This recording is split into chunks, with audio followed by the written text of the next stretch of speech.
Pumunta tayo sa Toktok. Tok-tok. Maganda dun. You know? What a beautiful place.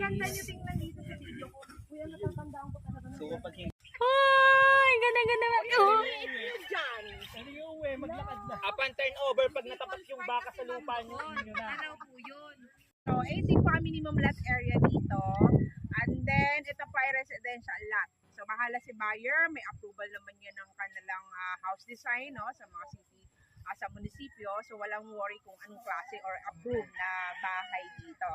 And then, as you can see, yan ay mga damo pa lang yan, no? Pero upon turnover, guys, meron po itong kalsada, may drainage system, yung ating subdivision na to. Kung gusto nyo makita yung sample na turnover ng land source po, punta kayo sa MJRL, Del Castino, ha? Diba? Yung yun, kasi nandun na, nakita ko yun na meron na talagang kalsada.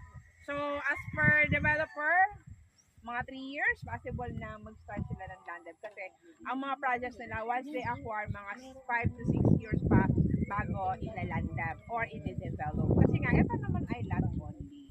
Napakamura na, 850 o 750 for 80 square meter. Nandyan na kayo, tanaw nyo ang People's Park. Kaya ang inyong magiging buhay. At saka exclusive. Nakita nyo, exclusive tayo. May sarili pang gate, diba? At from the word hacienda, para kayong mga haciendera at haciendera. Ano ba? Opo. Yun. Pag mga ganun, pag hindi pa... Kung tataniman lang, okay lang naman po. Kung hindi pa gagamitin. Full paid na po sila. Kung ayaw mo tayo ng bahay. Taniman nyo lang po muna. Huwag lang kayo lagyan nyo lang po ng bakod. Importante po talaga may bakod yun.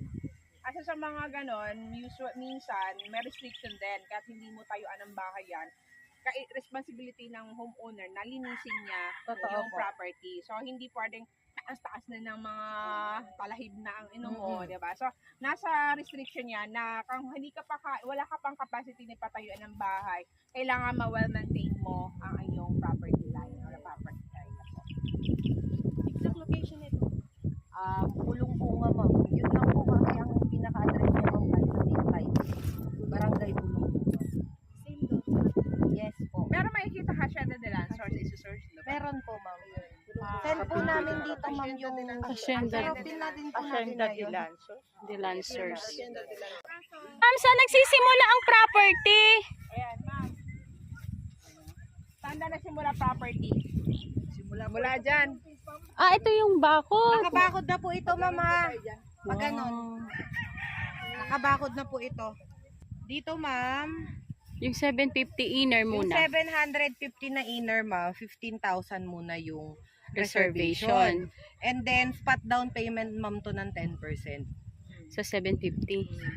75 po yung spot. 75. Oo. And then po divide 9167 po yung kanyang monthly amortization for 72 months. 91. Opo. 9167. 9167. Almost 72 months. 192. Dito. Meron tayong bakante Tingnan. dito, ma'am. Oh! ha? Saan banda yan, ma'am? Dito po banda kasi ito tayo, ma'am. Ilang Ito, ma'am, pumasok tayo 80. dun sa... Opo, ito po. Pumasok tayo dito, ma'am. Oo. Ito po yung naging gate. Ito yung gate. So, unahan. Wala pa yan. So, ito po bakante. Yung naka-blue. Ito bakante. Yan, nasa dulo. Dito banda.